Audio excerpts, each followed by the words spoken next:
Hi Cancer, kamusta kayo? Hope you're all doing well and welcome to 11/11 Pinoy Tarot. This is a general reading for the month of December 2024. Just take what resonates for you and leave the rest yung mga hindi para sa'yo. Please subscribe, like, comment, and share. And please tap the bell for updates from this channel. Maraming salamat sa inyo Cancer. Tingnan natin kung ano yung mga paparating na energies and messages for you for the month of December 2024. Cancer, December 2024. Okay. Queen of Pentacles.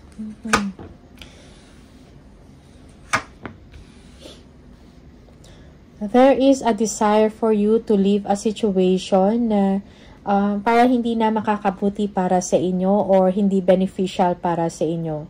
Sometimes, yung iba sa inyo, this is about a relationship. Parang meron kayong iiwanan na someone. Most especially if wala kayong nakitang pag-asa or maybe you are not receiving or hearing from someone na gusto ninyong marinig or makita or makasama. Okay? For some of you, you are being ambitious, no?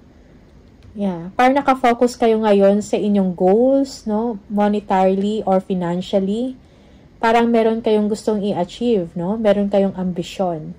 For some of you, you are thinking about purchasing something. Siguro, medyo may kamahalan ito. Parang nag-iisip ka pa. Or, tinitingnan ninyo kung ano pa yung mga kailangan ninyong siguro pagtuunan ng pansin or asikasuhin, something like that. Okay, for some of you, you want to spend time with your family and friends, no? Meron kayong desire to go towards them. Okay, just take what resonates for you.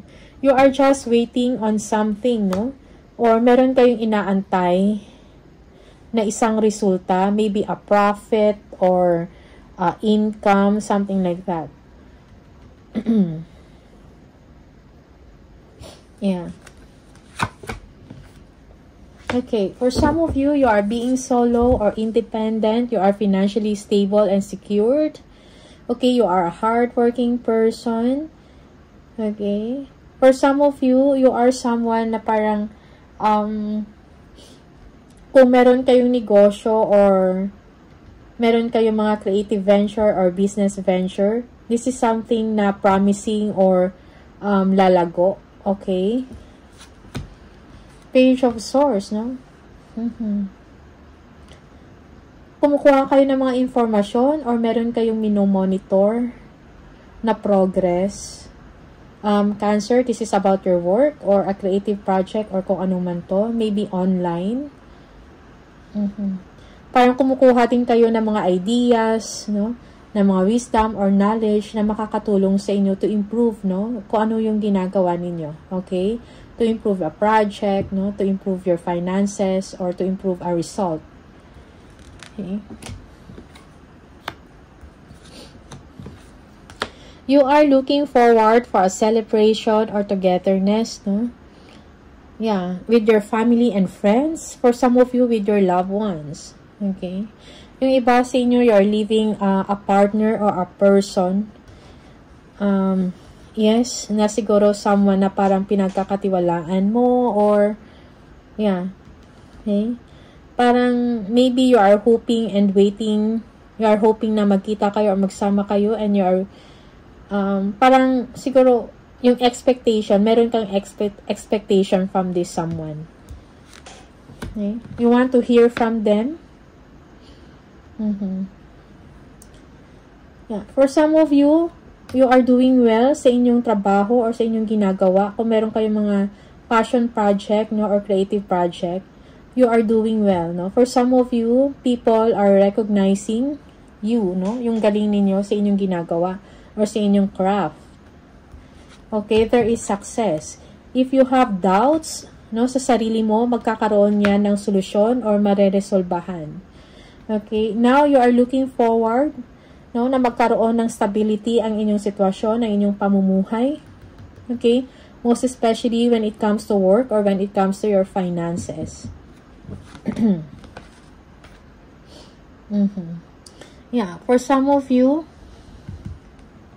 you need rest or siguro you are planning sa mga next mo na mga gagawin or sa next move mo. Meron kang, siguro nagre-reflect ka, no, kung ano pa yung mga pwede ninyong gawin. You are hoping na maging successful ang inyong ginagawa, okay, or yung inyong trabaho. Parang meron kayong gustong gawin, pinagpaplanuhan mo pa, okay? That's why you are researching, getting information from, maybe online. Yeah. Parang challenging, no? Yung inyong ginagawa. But then, there is victory. May victory dyan. Merong breakthrough. Yes. Merong kasaganahan dito sa inyo. You feel good. Parang meron kang mga tao or maybe this is family, merong closeness dito or happiness and togetherness. Okay. Financially, for some of you, you are secured. Yes, the Sun. You are full of ideas, no? Mga creative ideas. For some of you, merong abundance na paparating sa inyo that you will be sharing it with other people or with your family. Okay, merong togetherness dito. There is light at the end of the tunnel. Kung ano man yung pinagtrabahuhan ninyo, no? Or mga pinaghirapan ninyo, magkakaroon ito ng bunga. Okay? Yeah. Good fortune is on its way. Okay? Yeah. For some of you, merong swerte dito na parating sa inyo or makikilala ka. You will be famous or you will be popular. For some of you, you are very protective of yourself. Siguro meron kang, may mga tao na gustong mang-intrude or gustong makialam or i-distract ka sa inyong ginagawa. So, you are setting boundaries here. You are showing strength. Okay, you don't want to be distracted. Okay, medyo nahirapan ka, napapagod ka sa inyong ginagawa, but you are not giving up. Yeah. You have a vision, no? Meron kang mga plano. Most especially, if this has something to do with creativity, no? Yeah, happy times ahead for you. Good fortune is on its way, so embrace it. Harmony is, balance is needed, no? Most especially kung may kailangan kayong iset or may kailangan kayong i-prioritize. Okay? Yeah, moderation also, kailangan. Yung iba sa inyo, you are obsessive about advancement, career advancement, or advancement sa inyong ginagawa, no? Sa project nyo, something like that. The Lovers.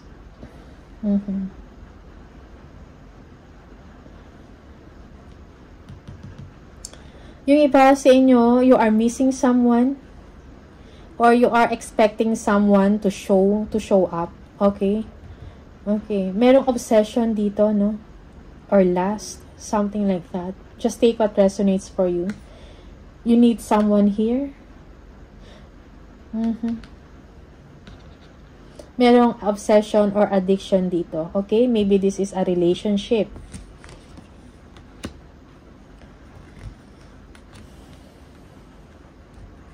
Okay. Someone, I think merong someone, no? Siguro merong pupunta sa inyo or merong bibisita sa inyo. Or someone will take a chance or will take the leap of faith. Okay. You've been waiting for this person. For some of you, merong silent treatment dito. You are waiting you are waiting to hear from someone. Okay. Merong fresh start na nangyayari sa inyo dito. Yeah. Parang driven ka kung anong gusto mong ma-achieve sa creativity mo, sa ginagawa mo, or trabaho mo, or business, something like that. Okay, but may mga times na naalala mo yung person mo. Okay? I think kailangan mo mag-move forward, no? And kailangan mo ng new chapter, no? Sa buhay mo. Fresh start, no? You need to strengthen your mind. Okay? Yeah.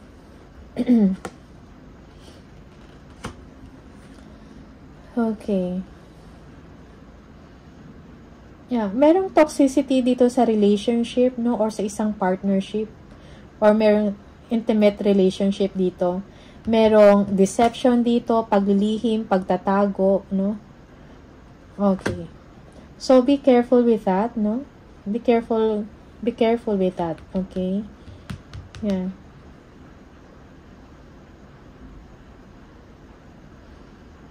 Parang meron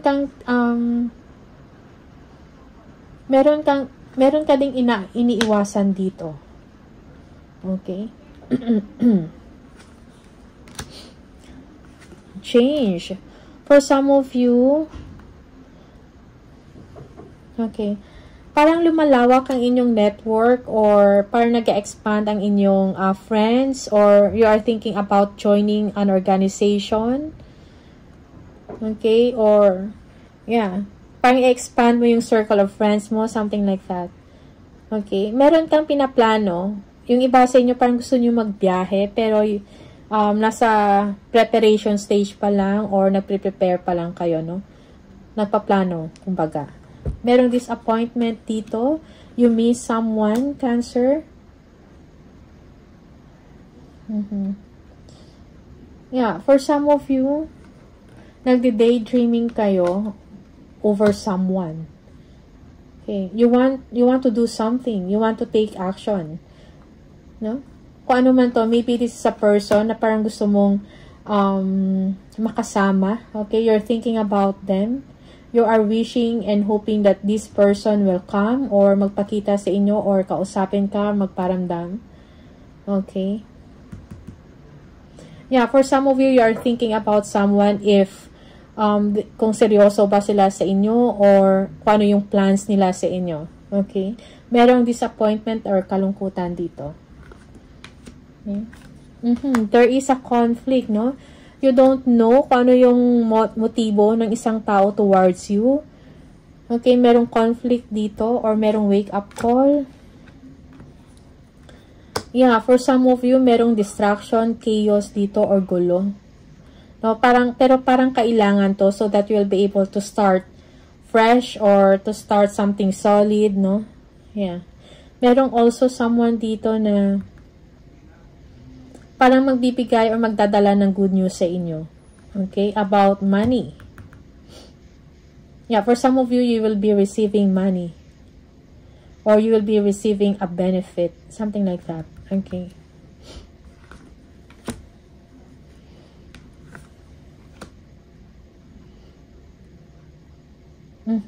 You're thinking about an opportunity. Pero tinitingnan mo pa kung ano yung best decision para sa inyo. May mga choices dito. So, I think kailangan mong pag-desisyonan. You need to make a smart moves here. Yung iba sa inyo, you want to travel while working. No? Yeah. Balancing act. Okay? Yung iba sa inyo, when it comes to your finances, parang you are doing balancing act. Parang hindi naman, siguro minamanage nyo ng maayos or pinagkakasya. Okay?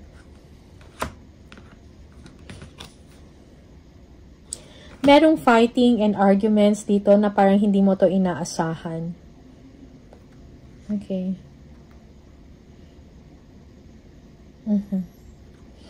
The Chariot. Okay, you are driven. You are driven towards your goal, towards your ambition. Nagkakaroon ka or magkakaroon ka ng confidence to make things happen. Okay? Yeah, happy news. Merong pagkakaayos dito. Merong ending sa isang situation or sa isang relationship. Okay? Maybe long term na to na relationship na merong nag-end. Okay? Yeah, for some of you, parang naalala mo to or meron kang anxiety sa nangyari or you are unhappy, okay?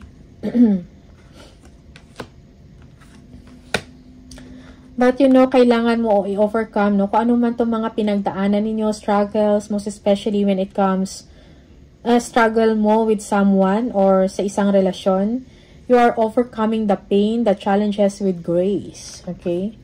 So right now, you need to be confident, no? Kailangan mo mag-take ng action towards your dreams, towards your goal, no, para ma-improve ang inyong financial structure. Yeah, for some of you, meron kayong gustong opportunity na umpisahan or gawin bagong trabaho, no? Pero parang hindi nyo pa alam kung if this is the best course of action para sa inyo. Okay, that's for some of you. Merong fresh start, no? Merong fresh start dito sa inyo. But again, may mga moments or may mga times na parang pinanghinaan ka ng loob because maybe you are overthinking, no? May mga self-limiting beliefs dito na parang hindi mo kakayanin to move forward. Okay? Yeah. Parang you don't know what to do in your situation. Just take what resonates for you. Sometimes reverse yung role, no? Merong someone dito na they're thinking about you and hindi ka makalimutan. Alright? Merong ending dito of a relationship, ending or breakage, no? Of a home, a family, something like that. Okay? Yeah, merong spiritual awakening dito sa inyo, no? Parang about sa mga past or sa mga nangyari sa inyo. Kung meron mang mga misbehavior, no? In the past or na inyong na-experience, parang hino-haunt kayo, no? Haunting you. Okay? But, you know, you need to overcome it, no? You need to be strong and be confident, no? Excuse me. Cancer.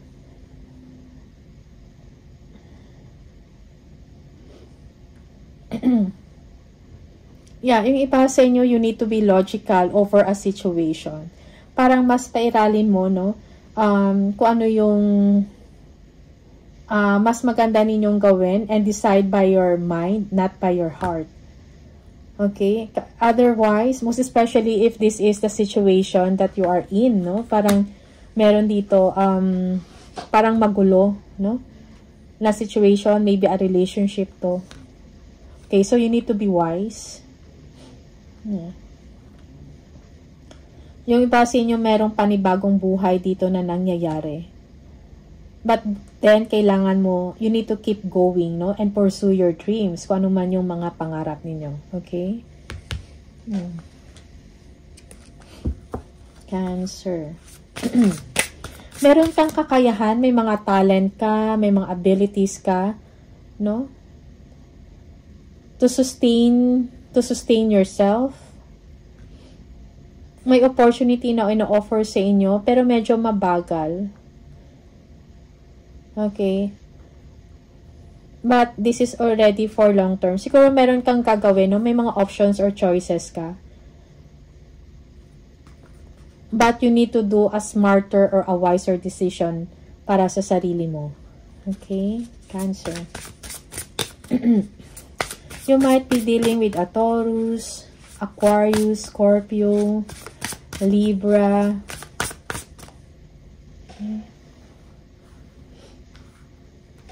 Air sign, Aries, Leo, air sign, Libra, Gemini, and Aquarius. Okay.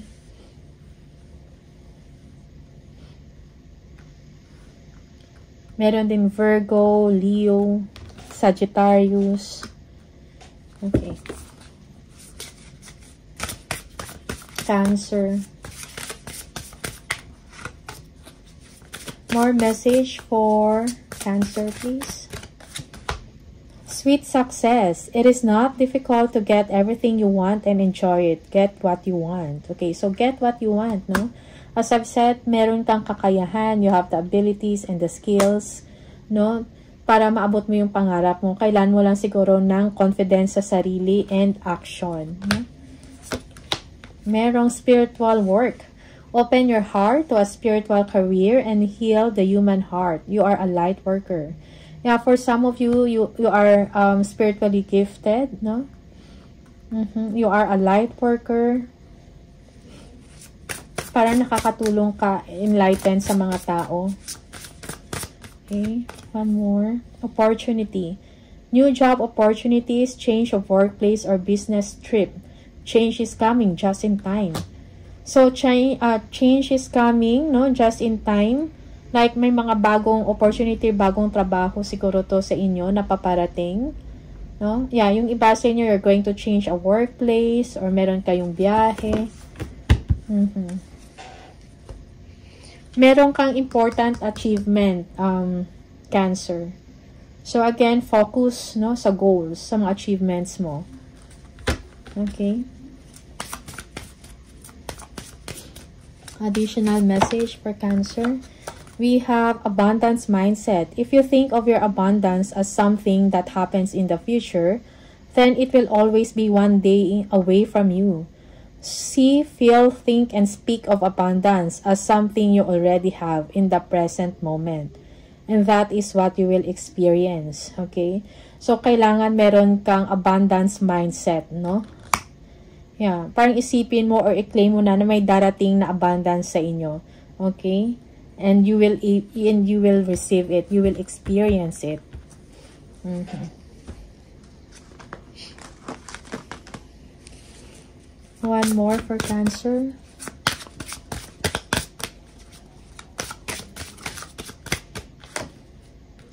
Never allow yourself to be taken for granted. It is better to remove yourself from the situation than to be treated less than you deserve. You are precious. You are worthy. Okay. Yeah, never allow yourself to be taken for granted, no? So, Cancer, you are a blessing. Okay? You need to, siguro kung nasa isang sitwasyon ka na parang hindi ka binibigyan ng value, you need to remove yourself from that situation.